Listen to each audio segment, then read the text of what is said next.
Ladies and gentlemen, we got a small kind of intimate group with us today.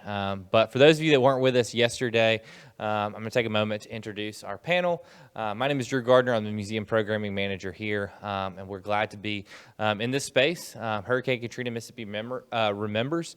This space was kind of a partnership, a creation of our curatorial services staff here at the two Mississippi museums with photographs with Melody Golding, a Vicksburg-based photojournalist, who helped document many of these stories and the photos that you see in this space. We took about 10,000 photos and distilled it down to under 100. And so it's an incredible space that we get to have this. But we also want to thank our sponsor, Horn LLP, who helped support this. Horn was involved significantly in distributing much of the funding, the block and aid grants that were distributed along the coast immediately following the storm, and their role from an accounting standpoint, working with MEMA and Mississippi Development Authority.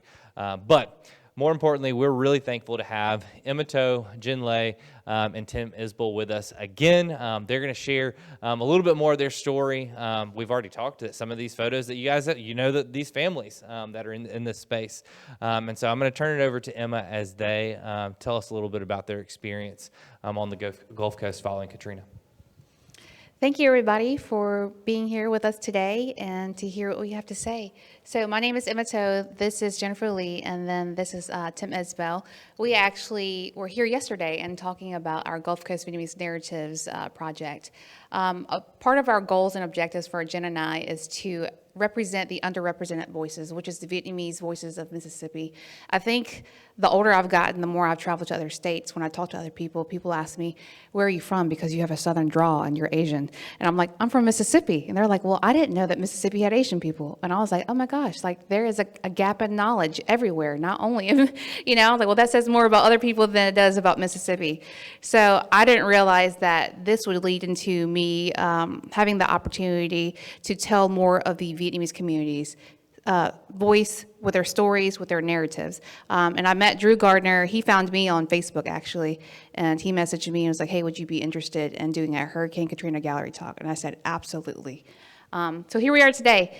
So I want to start off with, let's get the mindset of where Tim Isbell and Jennifer was during that time in their life. What were you guys thinking whenever you first heard about Hurricane Katrina on the news as it was coming towards the Mississippi Gulf Coast? What was your thought process, and where were you at in life? Like, I think you were in high school, but Tim, where were you at? Well, I worked for the Sun Herald, so before Katrina even got here, we were taking pictures of people getting ready for it. Mm-hmm. I was supposed to be in Bay St. Louis, and I can't sleep in the water. Mm-hmm. So I said, no, I don't want to be up there because I'll die. So I was in Biloxi instead, and Judy left back to Jackson. So I took them up there, and I actually drove back. Mm-hmm. So I didn't get back until the next day. And from that day until dawn, I was taking pictures constantly. The funny thing about Katrina was in Helena, my boss said I wanted to be there wherever it happened. I wanted to be there. And I was stupid. And my boss said, the thing is, I want you after the thing. That's where you get all your pictures, is after a hurricane comes over. Because when it's here, you really can't take good pictures during that time. So when Katrina hit, I remembered that. So it really wasn't until after Katrina left that we were out there taking pictures constantly. And I think we worked for 2 days before any of us ate anything. We were going crazy. And I remember that I got tired of peanut butter because that's all I was eating. And to this day, if someone says Katrina, I immediately say peanuts. and I don't want it. That's a trauma response. What about you, Jennifer? So I kind of love that we're having this discussion because at that time I was a ninth grader, and at the time that was considered part of the Biloxi Junior High School. I remember sleeping a full night of sleep and then waking up with, at that time we had AOL with a messenger. So I had messages from friends being like, Jen, I know you live like on the point. Get up, get out, get packing. And then of course I started panicking, and then I run out to my dad and I was like, Dad, we got to pack up and we go. And he looked at me, I know, we're going. So if he's the type of man, if if he's saying we gotta go, we gotta go. So before Hurricane Katrina, we had another hurricane. I can't quite remember the name, but that one gave us a scare. At that time, I packed everything. I packed everything that I thought inexistent, but then we came back and unpacked. So with Hurricane Katrina this time around, I didn't pack as much as I assumed that I should have packed. I wish it was kind of reverse. So I'm an avid photo collector. I'm gonna share some photos for y'all here shortly after. But at that time, we didn't pack as much as we thought we would lose. So my family and I, we start heading to Montgomery, Alabama, and stay at a hotel for three days immediately after the storm. We got updates from families that stayed after, but eventually communication got cut off due to power being out, cellular outlets being out, but we were hearing stories from family that were stuck in the storm. My family, I was actually a junior in high school at the time, and we were not going to leave. And I had an oldest brother that lived by the Metro Mall up here, and he worked at the nail salon at the Metro Mall. And then he called my mom, and he was like, "Mom, y'all need to leave. This hurricane is huge. If you look at the Weather Channel." And then my mom's like, "No, it's okay. We've been through many hurricanes. The lifestyle on the coast is there's a hurricane season, and we know what to do. We, evacuate. We go to the high school, to take shelter, and we pack things up, and then we board our windows, and then we wait till it passed, and then we return to what we're doing." And so my brother was like, "Mom, I have a feeling this is different." So we came up here. We stayed with my brother in his apartment by the Metro Mall, and we watched the news, and then we realized that the coast will never be the same ever again once we realized 90% of the coast was wiped out completely. We luckily were okay with our house. Our roof was damaged and it collapsed in on my side of the bedroom. But my aunt, who lives just the street over, her whole neighborhood was completely wiped out. And as the water was rising, they had their dogs that just had puppies, and they were like, "Well, the water is going to stop rising, so we'll put the puppies on top of the bunk bed, and we'll grab whatever we can, and we'll swim out of the window." So they swam out the window, they put the dogs on top of the bunk, and then the whole house was swept away. So they lost their puppies, their entire house, and they pretty much swam in the street until someone was able to reach their hand out and grab them, or else they would have kept drifting in the water. And that was only one street over from where our house was. And my mom worked in a casino at the time, and it was a Palace Casino on Point Cadet. And Palace Casino was completely damaged. It was like sunk into the water. Ocean Springs Bridge was completely knocked out. And my dad had a shrimp boat, and you can't shrimp anymore after that. So we ended up relocating up here in Jackson, Mississippi, and we tried to learn how to do nails. So we had a nail salon for a while. So Hurricane Katrina completely shifted my life. I am a former coastie and always a coastie at heart, but now my life is up here. Some of the other questions that I wanted to ask y'all was, what was the first thing that you thought about whenever you did return and then you saw the aftermath? Because there was a lot of stuff on the news. And you remember at one point they were not letting people return back because it was too dangerous. The roads were damaged, so the police said, "Don't come back unless you have to." So we weren't able to come back. I ended up going to Murrah High School up here and for like 2.5 months before they even let us return back. So Jen, what was your first thought process whenever you saw the destruction of everything? So after our third night stayed in Montgomery, Alabama, my dad immediately, he's the type of like, "We're gonna go back and check out the home." At that time, I remember driving down, exiting off the first exit in Biloxi, where you kind of take a left and you drive into IP. I saw the Biloxi sign; it was intact. So I had hope at that moment. The sign was intact. I was like, "Oh, if that sign's intact, then everything else should be intact." As we kept driving and trying to navigate into the roads, my dad drove a white van, so he was able to navigate into the road, but as we start driving into the neighborhood, it started getting muddier and muddier. And it got to a point where we couldn't even get to the front of our house. And come to find out, our house was spun out. So I'm gonna share some pictures for y'all. Y'all can pass around and look. But for this first photo, this photo is the front of the house, but it's actually in the back of the house. And then this part of the house that was supposed to be in the back of the house is now in the front street of the house. So it was a state of confusion trying to navigate. You're kind of like, Is this our house? yeah, you're kind of lost. You're like, this is the neighborhood I knew, like walking from the back of my hand. Now I don't know where I'm going. So I'm gonna pass this around.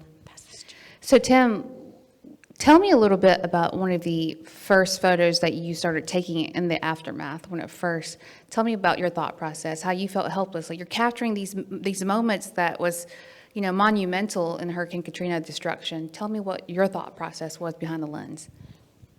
I'm a history nut, so I always think about something about history. When Camille was here on the coast, I was up here in Jackson at that point. There's a picture of the flag that was bent over, and I always remember that. Every time I shot a picture of a hurricane for the Sun Herald, I thought about taking pictures of the flag. So for Katrina, if you look at my pictures, there's probably 20 pictures that I have of the flag from different places throughout the state. That first picture, keep going back, this actually becomes part of the governor. Right here. Go one more. One more? Just kidding. That's right, you had 100, I only found the. Yeah, that There you one. go. That actually became the governor's book that he wrote about Katrina. They saw that picture of that, and that was always one of my favorite. My editor didn't like it because he didn't like to see a flag torn up. And when you're looking at Katrina for a photographer, that's what you want, the picture that you need, because it's not going to be a purple flag. It's going to show what the city looks like after Katrina. So I wanted a picture like that. And the governor saw that one, Haley. And he saw that, and he immediately said, I want that for my book. Wow. And next thing I knew, I had the book of his thing. And he started taking me around. He would talk about his deal, and they would send me and say, we want that photographer to come with it too. Wow. Because my picture was in the front, and then I had a picture in the back of him and his wife. And it was interesting to, so as a photographer, I was just constantly taking pictures. I will tell you, y'all knowing me now, the first thing I looked at when I got there, I had a house. There were pictures, stuff on top of it, but it was there. I knew the Sun Herald was there, so I had a place to work at. The next place I went to was the Vietnamese area of Biloxi. And that was my three. I wanted to make sure I had a house, I had a place to work for, and then I checked on the Vietnamese people. And then I wanted to see how the Vietnamese was, because I'd spent so much time taking pictures of the Vietnamese in '92. So that was sort of my thought, was when I was doing Katrina, that those 4 or 5 things I wanted to make sure was there. I realized that there was probably things bad, but most of it was, you could bring it back. I will say the first thing I saw when I saw down here, my first thing I said was, how will we ever come back? And and once I got beyond that, then I started thinking, take pictures, because that's what I was there to do. I love that, Tim, because without you or without Melody Golding also, we wouldn't have a place point, of this is what happens with the damages, but this is how we are building back. And we have to see that foundation, even though if that foundation was in ruins in the beginning, and because you document it so well, and Melody documented it so well, we are able to look back and see how far we've come and how we are still building and rebuilding from Hurricane Katrina. Jen, I know that you said that your dad's very resourceful, and you even brought pictures of how your dad rebuilt a home during this time with whatever he found. Tell us a little bit more about that. So my dad is a natural construction. In Vietnam, he used to sell wood that he could find that it's good wood, you can use this wood, I'm gonna sell you this wood, you'll be fine if you wanna use to build a house. So when we first came back, he started figuring out, where do I house my kids? What home can I give them? At the time, there was application for the trailers. He stopped by a few friends that had already received the trailer, and he walked in. He was like, there's 6 of us. We only get 1 per application. He's like, it's not going to fit all of us, and it's not going to be comfortable. So I'm going to find a way to make my family comfortable. So he actually drove around town and found wood that he thought would withstand until he found the next home for his family. So he actually found a toilet and also a bathtub along the streets in East Biloxi, and was able to build us a little a little hut right next to his, my parents, they are involved in the crab factory. They manually hand-pick crab meat, but they built the temporary home next to the shop because, one, it was hard to get around town with limited transportation. Also, there was also a curfew set for the 2 months that we had not gone back to school. So I'm gonna pass around these photos for y'all to see his work. And I also dated on the bottom of it. I'm choking up because he passed away, but it's almost been 7 years since pretty much he built this, but when he passed away. But he was a very resourceful man in terms of trying to make sure that his kids and his wife was shelter, had a place over their head and warmth, and that's what he provided. Thank you for sharing that, Jen. I just wanted to say that with the Vietnamese community, it was a little bit different for us. A lot of our parents survived the Vietnam War, fled as Vietnamese refugees, and also many of the ones that came to Biloxi, they were the ones who didn't have an education, couldn't read and write, because they were the ones who worked in Vietnam, who were farmers and builders and fishermen. And Jen's dad's one of those who were carpenters in Vietnam, where he knew how to build stuff, how he was resourceful. So this skill set that he actually brought from, his homeland, before Vietnam War, he brought it over to America, and he used that skill set to help rebuild this home for his family in Biloxi.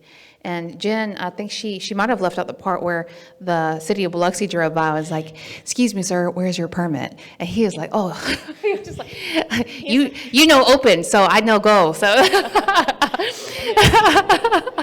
so they expedited, and then they created the permit for her. So he was like, "Build now, ask for forgiveness later." So he went ahead and built it anyway until someone told him that he couldn't, but he was going to do it anyways, and they gave him a permit. So I think in one of the pictures, there's actually a permit hanging on the wall, just in case if someone came by and gave him trouble again. So I thought it was funny, like he just walking down the street and he was like, "There's a toilet, I could use that," but either that or we got to dig a hole. But yeah. So Jen, tell me a little bit about the Vietnamese who could not. Okay, so there's one thing about the Vietnamese community. When you are in a community, our parents were amongst people who were like them. So not all of them were proficient in English. Okay, so my dad has been in America since 1980, but when he worked only on the shrimp boat, on the trawlers, he only spoke Vietnamese. He left the English up to his children, and then my mom worked at the casino, so she could speak English. So tell me, Jen, about how the Vietnamese, especially the fishermen who did not speak fluent or proficient English, how did they go about applying for FEMA and MEMA and then applying for insurance? What did they have to do to jump to their hoops to do all of this that was a little bit different experience for people who were fluent in English? So to stem back from our session yesterday is that our parents, the Vietnamese generation, especially the older generation, they relied on their children. So imagine somebody who's either 10 years old, 15 years old, navigating through legal jargon. We had to translate another set of English to translate to our parents. So I was one of the fellows that actually helped my parents apply for FEMA, but also got my mom told me, "You know English, so you should understand this." And then there's times there's legal jargon where I did not understand the language that I had to navigate through. So the establishment of Boat People SOS started right after Katrina came. They brought people down to help the Vietnamese community to apply for FEMA, for MEMA, and they started allocating resources from different states to help the Vietnamese community. But there was also a side of families, such as Emma and I, we were the one applying the application, and our parents just signed at the very bottom, and we just had to translate that into Vietnamese for our parents to understand what they are signing themselves up for. My mom used to say, like, "You born here, but you don't know how to read this?" I was like, "Mom, this is a government document. I don't know how to read that." Like, they don't teach that in English, for 11th graders. There was a lot of legal terminology that I had a panic attack trying to ensure that, my parents weren't going to be blind to anything that they didn't want to be blind too. So there was a lot of nervousness for my generation trying to navigate through that if you didn't have an older brother and sister. I was one of the older siblings, and I would say the more responsible sibling too. So a lot of the Vietnamese family, they relied on their children to understand the documents to apply for their family in order to, so if you think about it, the children were also raising their parents during Hurricane Katrina. I would say that for the Vietnamese community, we relied a lot on each other by word of mouth. It wouldn't be uncommon for my mom to be at a grocery store or at a gas station, and she'll meet a Vietnamese person. They're like, oh, go on the corner of Division and Oak Street, and then there is a organization that is giving out free soap, free toothpaste, free toothbrushes. And my mom's like, oh, really? And then my mom would call me and be like, hey, we got to go here because they're giving out free shampoo and we don't have any right now. So we really relied on the word of mouth within our community. Back then, cell phones were still flip phones and very unreliable. You had to call after 9 p.m. when it was free, and text messages cost 5 cents for text. It was back in those days. So we really relied on each other with where to go. Like, this is where you go apply for FEMA. This is where you go apply for MEMA. And my mom would be like, the insurance wants me to list all the things that we lost in the house or cost or whatever. And then the insurance asked for receipts. And then I was like, well, where are the receipts, Mom? She was like, just write down the TV was $1,000. And I was just like, so it was a lot to navigate during that time for us, because we were also trying to help our parents navigate. There were once Vietnamese refugees starting over in the country, and it felt like we had a little taste of what being a refugee was like for that moment. We were very grateful that the power came back on, and we were able to go back to school. I feel like school was almost like a breath of fresh air for us, because the 2 months that we were at home with our parents, they gave us honey-do lists. And there was like, honey, do this for MEMA, for FEMA, and then for all this other stuff. Jen, tell me about, tell me a little bit about when your parents finally start opening back up their crab shop. How long did that take? Because, there's debris in the water, crab traps are ruined. Tell me about that. So it took a while, because everything that we had, including like the cups to hold the crab meat, the lids, we had to bleach everything. We had to strip down the walls in the crab shop to ensure there wasn't any black mold or anything like that. So we had to renovate the entire shop before we could open. And I think so the little home that we built was in November. So I know shortly after, when they restripped the shop, it was 2 more months after that. So we spent Christmas, and I remember New Year's at that time, with still no income, no job, no means. So it took a while, because we had to renovate everything from supplies, and then my parents had to reach out to their fishermen and be like, are your boats set up to get crabs? So we had to wait on them to remodel their boats. So it wasn't just the shop alone, it was also everyone else that's involved in the economy of the fishing and the crabbing industry.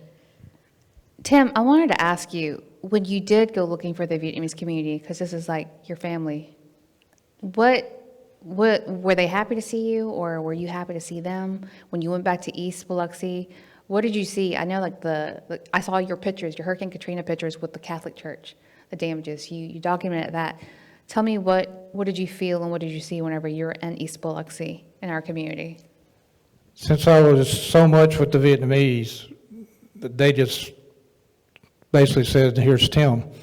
and they let me take pictures. I asked them if they needed that. Usually, the thing that we noticed at Sun Herald is wherever we went and we took pictures or we talked to people like that, everybody wanted to tell you what happened to them. So usually it may be something that you might take a picture and move to something else. You had to stay and talk to people and let them tell you how they got through Katrina. And it was the same with the Vietnamese, that everybody wanted to say, this is what happened at my house, and I don't have a house anymore, or things like that, that everybody wanted to say, what did you get back? Are you okay? And I'd said, yeah, I've got stuff on my house, but it's there. And it was like a thing where everybody just wanted I wanted to know how they were doing, and they wanted to know about me. And that was, I think, a way for the coast to get together again. Tim, I feel like when you documented the Vietnamese community starting in 1989 in Easton Home, so this is one of the pictures that Tim documented of one of our friend's sibling. You were there when the Vietnamese was just starting off on the coast from the ground up, and you witnessed that. And then when Hurricane Katrina happened again, when everything was damaged and everything was gone again, and the Vietnamese had to start over again, you were there again. So it's almost like you were this point that they always reconnected back with as they had to rebuild. So I think that's beautiful how it circles back together with you being beside them. And the fact that they knew that they can come to you and tell you what happened and they wanted to, it's almost like we don't have time for therapy, but we have Tim. So Tim, come here, let me just trauma dump on you about all the losses that we had. I think they just, even if they didn't know who my name was, they saw me and they saw the cameras and they were like, there's that guy again. And they were cool with it. I mean, some people don't want a photographer taking pictures all the time, but the Vietnamese were just like, hey, we know him. He's okay with us. Funny story is when we were just starting Gulf Coast Vietnamese Narratives and we had received Tim Isbell's photos of the Vietnamese community from the Maritime and Seafood Industry Museum, we didn't know who Tim was. We're like, who is Tim Isbell? We have to find him. And when we figured out who Tim Isbell was, Jen was like, I know him. He's at all the Vietnamese events, at the Chinese, the Lunar New Year, the Lion Dance, at the temple. He's that guy that always walks around with his camera. So people do know you as the guy with the camera. They used to know you were Tim Isbell, the guy with the camera. So I feel like you have always been the background of the Vietnamese community growing up and assimilating and becoming American on the Gulf Coast of Mississippi. And like I said yesterday, most people may not remember my face. Yeah. They usually saw me like that because I always had a camera up, so they only saw like one eye. And I think they knew me better that way than with the camera going. So yeah, it was, I think as I got older and I was maybe not showing as many pictures as I was back then, that they actually got to see my whole face and know that I had two eyes instead of So Jen, what do you think now? Let's talk about the present with Hurricane Katrina. It's been 20 years. What do you think as far as the rebuilding of the coast? So I was thinking about that during my drive up to Jackson. So my family, they're all still in Biloxi, or my mom factory is still operating till this day, even after Katrina, and also the BP oil spill. People who are tied into the industry, into the coast, whether it's casino or seafood, they stayed. But if they didn't have a source of income, they left. So the people who rebuilt the coast area, especially in Point Connect, had ties either, let's also go into the Catholic Church and the Buddhist temple. We did, I hate to say this, but we did lose a fraction of the Vietnamese community staying back on the coast. It's not as big as it used to be back when I remember growing up with the festivals for Lunar New Year's and also this upcoming fall for the Mid-Autumn Festival. It used to be a big thing. We used to know that, this weekend, the church is going to have a big event. Now, you talk about the event, they just have this event, but it's not, the attendance isn't as large as it used to be. I want to say I saw in the book, the Mississippi Humanities Council book, at one point we had up to 7,000 Vietnamese in the state of Mississippi, and I think that has drastically decreased after Hurricane Katrina. A lot of the Vietnamese dispersed to other states. They went to Texas, to California, to Florida, just because their livelihood changed. And not long after Hurricane Katrina, the BP oil spill happened. So I feel like the seafood industry never bounced back. It was already heading in a negative direction due to the imported shrimp that we were struggling with at that moment. And 9/11 had already happened. Diesel prices shot up. The value of shrimp was going down. So I think all of our parents were starting to figure out, how do we exit this industry that no longer can help provide for our family? And then Hurricane Katrina was just like, okay, well, we have to get out now because there's debris in the water. We can't shrimp anymore. It costs too much. We're not, profiting anything. And that was whenever they're like, we have to figure out how else do we take care of our family? We don't give up and settle. We start over and then move on to the next thing.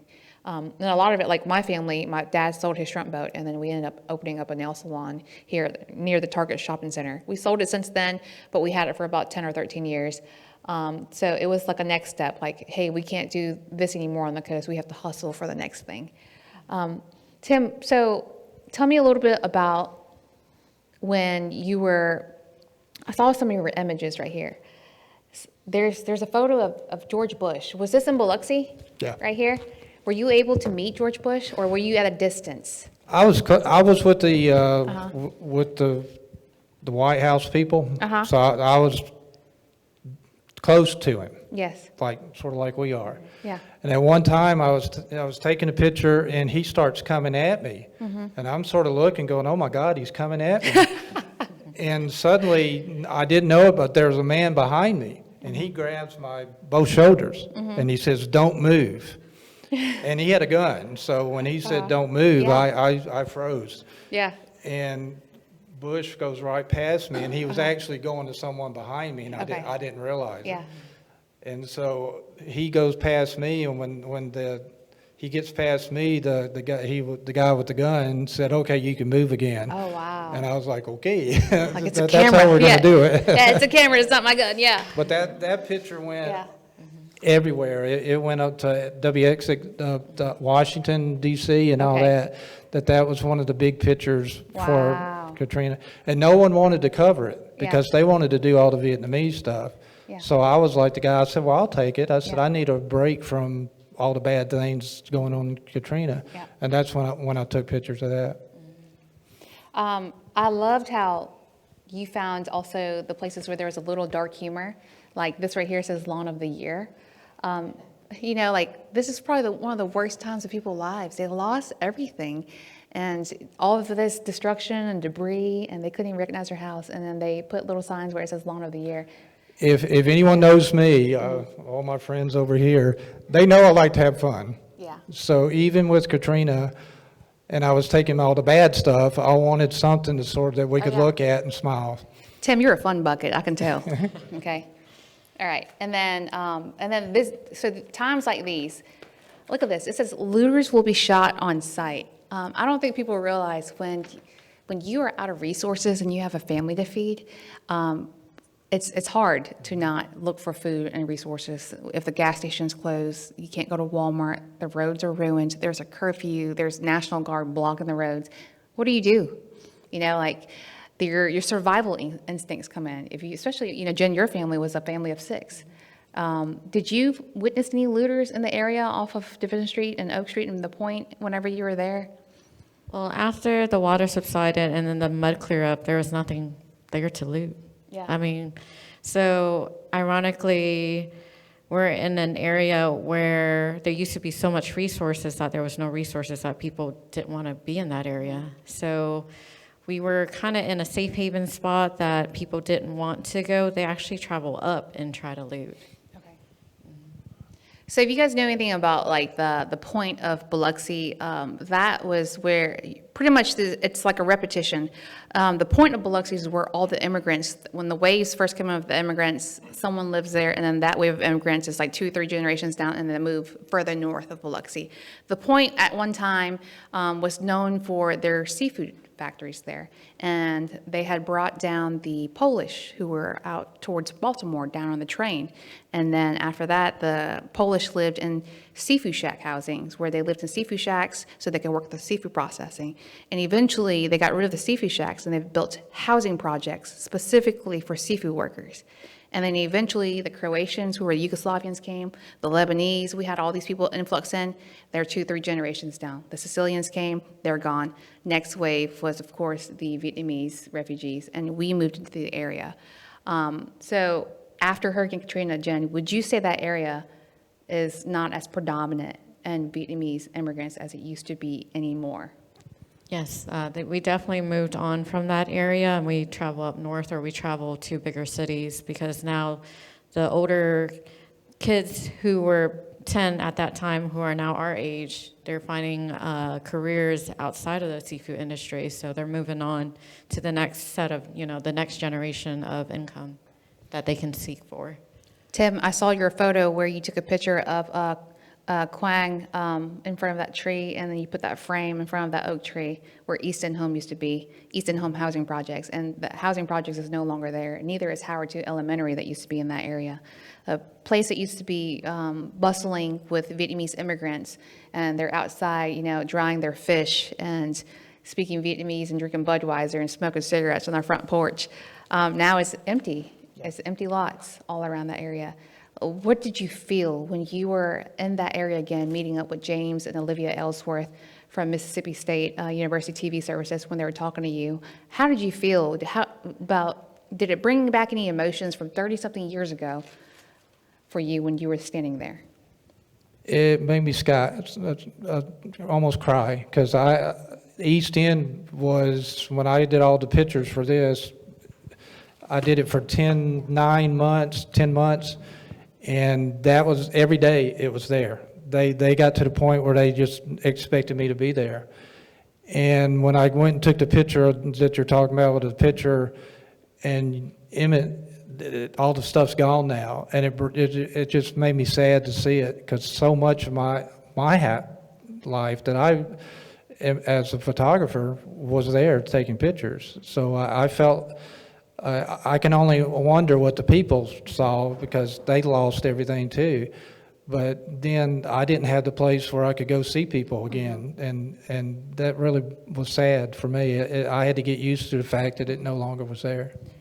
I sense that that's a type of grief. You grieved for a place that welcomed you. Yeah. A little bit about Tim is in 1989 he was working for the Sun Herald. Yeah. He was supposed to be shooting photos of sports, and he ended up finding a liking to the Vietnamese community and wondering who we were as people. He knew that we came over here after the Vietnam War and we were refugees, but we lived within a community in Point Cadet where, here's a photo of my friend's grandmother actually, and she is drying her fish on the PVC pipe clothing lines. So this is where we're supposed to dry our clothes, and she decided to put the fishing nets out there and dry the fish, and she sells those fish back out to other Vietnamese people, because they preserve the fish by drying them. So this is my friend's grandmother. So Tim walks out there and he starts taking pictures of all the Vietnamese people in the community. And then they're like, who's this white guy walking around with a camera? That was one of the first pictures that I shot. Yeah. She was either going to let me take pictures of her or she wasn't. And thankfully, she let me take pictures. And from then on, I just felt like I was going to get pictures. Here's a better picture right here. That day, she's sort of looking at me there. I'm getting a little scared that she doesn't want me there, but she let me go. Yeah. And from that on, with me, if I can get one picture, then I know I can get plenty more days after that. So this is the housing projects. It was built very fast. So they had like cinder blocks. They painted over it. There's poor insulation. We had no AC, and if you had the money, you could buy a window AC unit. I don't even know if there was a furnace in there. Maybe there was one, but if there was, it was only in like the living room. Yeah. So it was interesting because that was a norm for us. I thought that everyone lived like this. I didn't realize that that we were living in the projects on the Gulf Coast.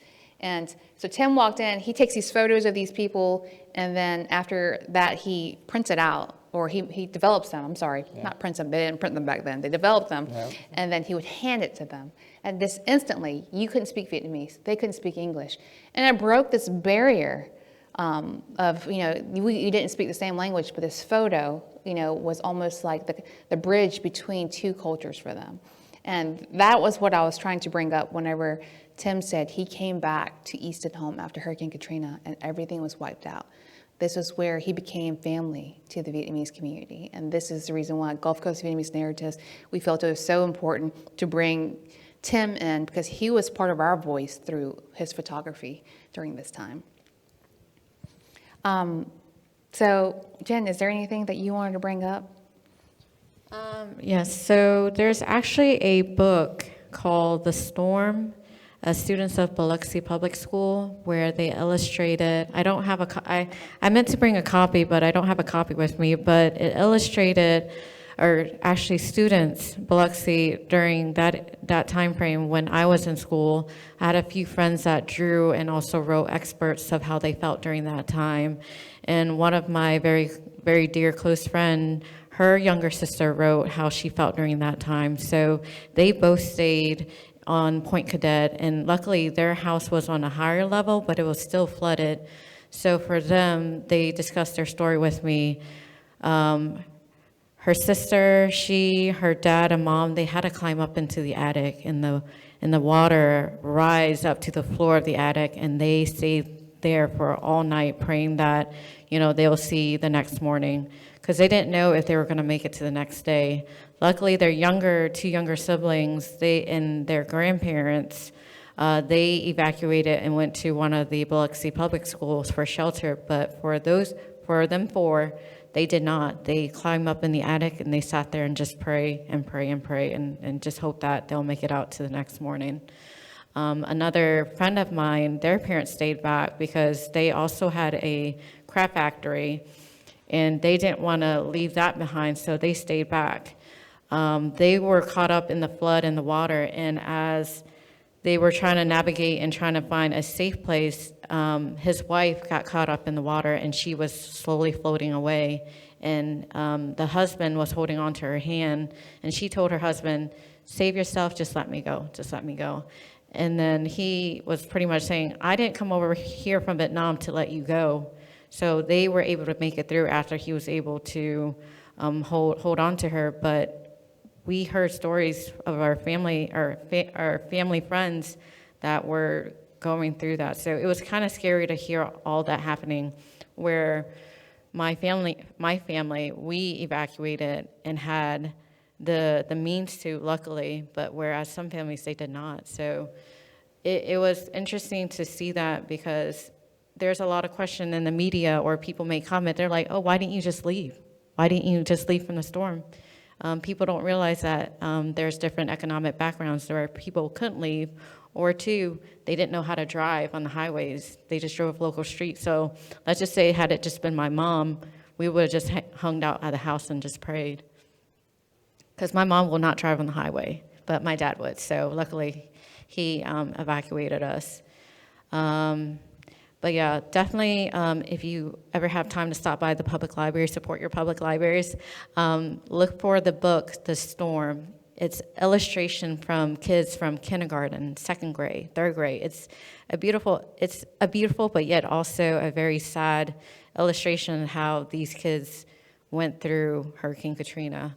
And a lot of them are from the Vietnamese community, and they also wrote out, the names. So Hang Nguyen was one of my friend's sister that is part of that book. And it's just beautiful to see how kids were able to process that information during that time. Jen, why do you think some people still stay in the Back Bay and the Point Cadet area of Biloxi? And why do you think some people have moved further north away from the Back Bay and the beach area?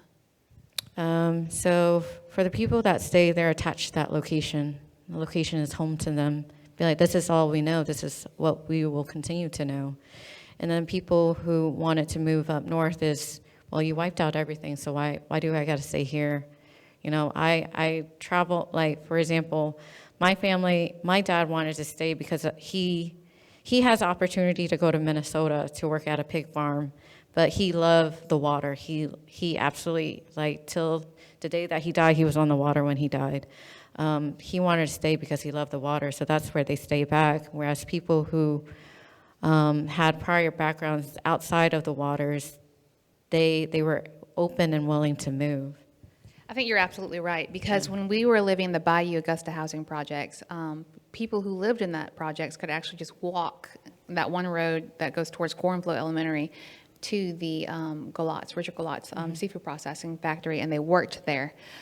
So if we started slowly trending away from working in the factories, we no longer had a reason to stay in that area, which is the Biloxi Back Bay or Point Cadet area. And I think over time, whenever the children grew older, they went to college, they had an education, they went into other things. They're engineers, they're doctors, they're nurses. They realized, hey, mom and dad, I can take care of you now. You don't have to work in the factory if you don't have to. And they were able to convince their parents, move to Houston with me. I'll take care of you. It's a better opportunity out here versus working on the seafood industry. So the fact that the population has kind of dwindled after Hurricane Katrina, I feel like it's hard for us to gain that back. Like, what will bring the Vietnamese community back to Biloxi or Gulf Coast area? Not only Biloxi, I mean, we have all the way up to Bay St. Louis and past Christian that has a lot of Vietnamese people. Tim, tell me a little bit more about today with the Vietnamese community. What is it like for you to walk back into the community with who you are now versus who you were in 1989? I know that I'm always going to be with the Vietnamese, so I could have easily said in after 92, okay, I've done that, and I'm going to do next. The next thing I did is I covered 25 years of Brett Favre right after the Vietnamese. So I could have just kept going, stuff like that. I always came back to the Vietnamese, and to this day, even when I had my stroke, and I lost a year getting better, when I could come back to Biloxi, go out and drive around and all that again, what I did was I went to see the Vietnamese again. So it's something about those 92s, 80s, 82 just stuck with me. And when I would go out trying to get pictures anywhere else, I always knew that I could always come to the Vietnamese and I could get something there. So that it became a thing where that was part of me now. So I think I just kept doing it. And Judy will tell you that when I had my stroke, other than being with my family, what I wanted to do was to see the Vietnamese again. So when they saw me come back the next year, I think I was happy, and I think they liked seeing me too. Tim is what we call he's invited to the barbecue for the rest of his life. You're officially invited. You're a Vietnamese card. Okay, so that was great. I loved everything that you guys brought together. I love tying in the past and the present because I feel like we can't talk about the present and moving forward into the future without looking at the past and seeing the things that were lost, the things that we've grown from. Tim, when we did the Gulf Coast Vietnamese Narratives first permanent Vietnamese exhibit at the Maritime and Seafood Industry Museum, you saw some people that you took photos of. The grandmother that was carrying the granddaughter. Yeah.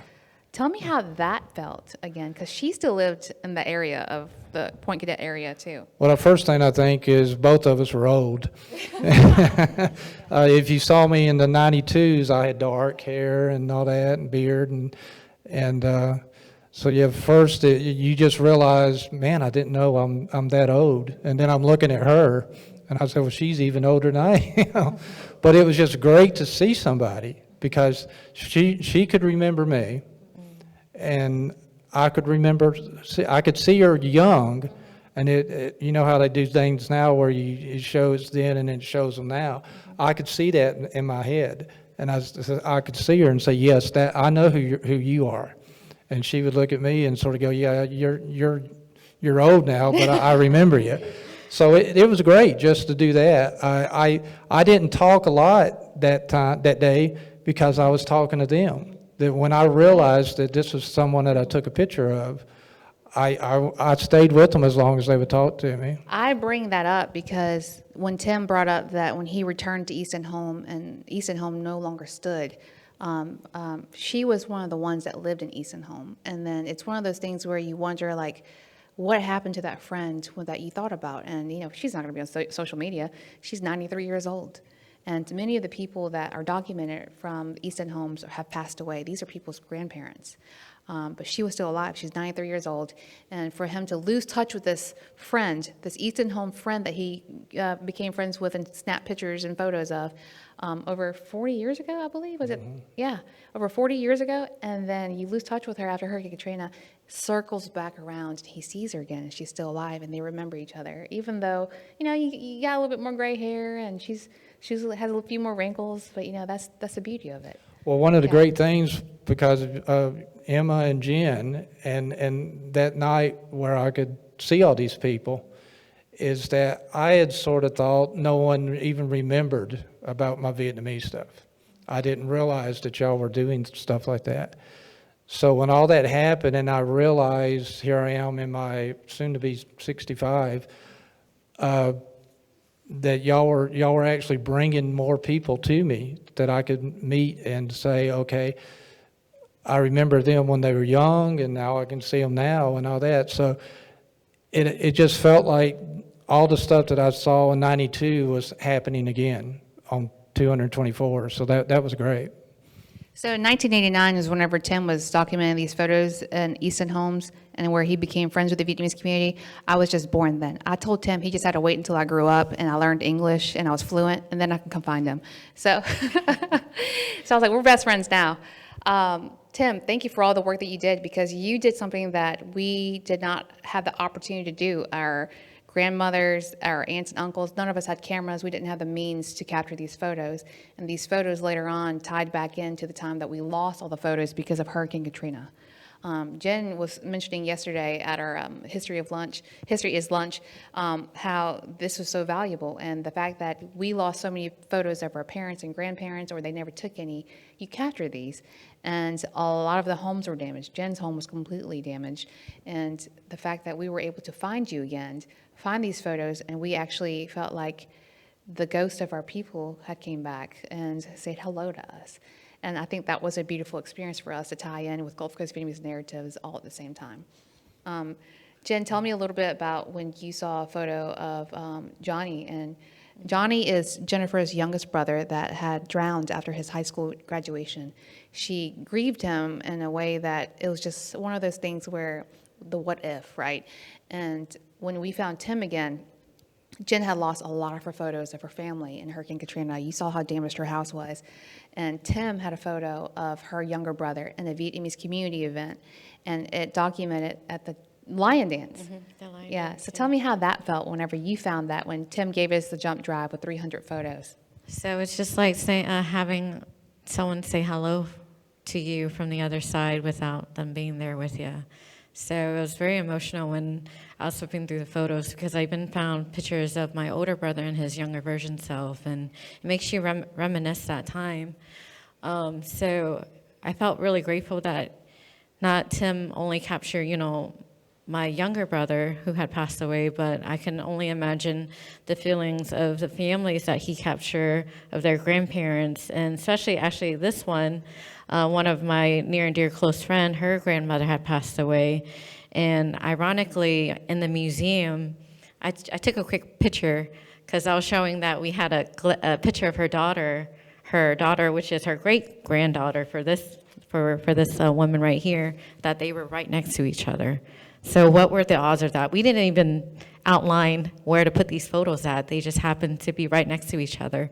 So it's almost having our loved ones saying hello from the other side without even, realizing it. I think during the time that Tim was capturing these photos, he didn't even realize, as we were growing up, we had some photos, but I don't think people realized we didn't have a lot of photos. We were in survival mode. Our parents worked all the time. So when Tim was capturing these photos, like he said, he didn't think that people cared about it anymore until we accidentally stumbled upon it, and we were like, hey, who is this guy? Why does he have so many pictures of all of our people? And then that was whenever we kind of stumbled upon Tim Isbell. So Tim, tell me a little bit more about with the Sun Herald after Hurricane Katrina. How long did you guys continue to document about Hurricane Katrina? The Sun Herald wanted me to stop because I was always taking pictures of the Vietnamese. And I wouldn't do it. I just kept doing it. And after a while, they said, the book was called The People Within. They didn't want to hear that. So I would never say anything about the people within. And I would just go out and take pictures, and I would give them new stuff. And now the book that I'm working goes from 85 to 25. And a lot of it is because I never did stop taking pictures. While the Sun Herald was saying, stop it. You've done the Vietnamese, do something else. I would always come back and do it. So the fact that I did that, now I have even more pictures. So when I'm doing this book, I think it's like 200 pictures that's in the book. And hopefully, eventually, maybe in 2 years, I'll be here, we'll be talking about that. And I think it would be great for the Vietnamese to have a book that they can look and, like you say, and go, oh, he took a picture of someone that I know, or something like that. If you go back and look at the news recordings, and a lot of stuff never talks about Vietnamese people. The beefy oil spill, the Hurricane Katrina, you rarely ever saw images of people who looks like me and Jen in the background. I feel like we are the underrepresented voices. We are the forgotten group of people in the community. Jen and I was talking about how in high school, when we learned about Mississippi studies or social studies, they never mentioned us at all. They talked about Vietnam War, and there was Vietnamese people, plop, and we're here. But like our voices, like our stories, I feel like our whole experience was dehumanized once they took away our voice. And our goal with Gulf Coast Vietnamese Narratives was to capture these voices again, to preserve it. And I think linking in the time of our parents starting over in America, and also the adversity that they had to go through, from not only with integrating and assimilating, but also from natural storms like Hurricane Katrina. It's almost like being refugees all over again, limited resources, relying, on paperwork and language, in a language that you don't understand, starting over again and being lost, not knowing your way, not knowing your direction, and questioning, like, what do I do next? Now that my job at the casino is, at risk, or my job waiting for the crab people with the boats, they can't go out because there's debris, or the seafood processing can't open up, the factories can't open up, the shrimp factories, because there's no shrimpermen trawling the waters for shrimp. All of these things, again, put our parents our families in a stressful position of, what do we do now? What do we do next? Do we stay or do we go? All right. How much longer I got, Drew? Q&A. Let's do it. All right. Okay. If you have a question, you can raise your hand, and I'll bring the microphone around. Yes, I'm particularly interested in the impact on the seafood industry. I'm old enough to remember the coast when that's all there was down there, except a little tourist industry during the summer before the casinos. Do you have numbers on how many of the factories were destroyed and how many were rebuilt? How many boats were lost and how many boats came back? And then the second part of the question would be about the diaspora of the Vietnamese people from the coast. I think you said their population was 7,000 at one time. What is it now? I do. I wish I knew the numbers. I probably should have asked, the Google before. I do not know how many damages to the factories, but I do remember there was way more factories before Hurricane Katrina. And I'm gonna throw out a number for Biloxi only, because there's factories in Pasquarcia and other areas, and I'm not really, I don't really know much about that area. But for Biloxi, let's say there was 10 factories. Mm-hmm. Now there was only 2 left, or 3. And they never rebuilt the other ones. And it was mainly the galots. The galots are the big seafood heads on the coast, and they were the ones who remained open on the back bay. And then I could use my family industry. So they're in the crab meat industry. We had another family that had a crab meat business, but they didn't open up. So we were 2 families. One was the Bowie family, and then the other was Jennifer Lee. Bowie family didn't open up. They decided to move on to a different industry. And also their children were a lot older than for my generation, they were a lot older, so they were able to assist their parents to move on to different areas. So they didn't open up. So my Jennifer Lee Seafood is now the only crab meat processor factory in Biloxi. So they did lose a percentage of that, yes. And the last census I saw was we're about 3,000 Vietnamese people in Mississippi now, going from 7,000. So, yes. Me and Jennifer just have to get our people to make more babies or something, because our population's going down. After Katrina, y'all talked about how a lot of the Vietnamese people left the area, and you just answered kind of the question of what those numbers look like now. How does the community that is still present at the Mississippi coast, like, what does that look like? Is there a certain solidarity post-Katrina? or anything of that nature? So most of the solidarity in the Vietnamese community comes from the religious groups, so the Catholic Church, the Buddhist temple, and then also a small portion is also with the Galat family with the shrimp factory. So majority of the Vietnamese, they congregate at the church, or if there's a festival, you could see the numbers of Vietnamese, but it's definitely not compared to how I was in the the 8th grade before Katrina. The festival was so packed that there was no parking. Now that I can find parking, I think that could tell you a lot. If you're able to find parking now at festival, that means our numbers have dwindled a lot. I also want to go back to that first question about how many boats. Blessing the Fleet, Jen, it used to be in the thousands yes, to register yes. for their boats. Now it's down to like less than 30? Yeah, so when I was a participant for the Shrimp Queen Festival back in 2009, we had over 100 boats in participation. This year, when I revisit back, because they restarted the cute version of it called the Shrimp Princess pageant, only 10 boats showed up to do the Blessing of the Fleet. There was a difference in the timing of the event. They're going to realign it when the shrimp season reopens, but at that time they did open it a lot later, so a lot of the boats were already out in the water, so we couldn't really get the true numbers of how many boats are out there. So I'll try to re-engage for the upcoming year to see how different it is. Okay, my question is for Tim. What prompted you initially to start taking pictures of the Vietnamese community? I'm just interested in what made you very, interested in that, pursuing that. A lot of the Sun Herald wanted to do it, and what always kept you from doing it was that you couldn't talk. If I'm doing a picture of you, I'll give your name, or you know my name. We talk to each other, and all that. With the Vietnamese, other than the kids, I couldn't talk to anybody, and they couldn't really get to me. And I told Emma and Jen last night what I did when I gave them a picture, and then my eye, her eyes. That's how we got it away. When you see people now that you don't even know, usually if you hit eye to eye, people smile, or one guy might want to do that or something. At least you know something's going on. And I think that was with the Vietnamese. And for some reason, I just liked the fact that we could not talk. And anyone who knows me, I used to play football and all that, so I was always doing that.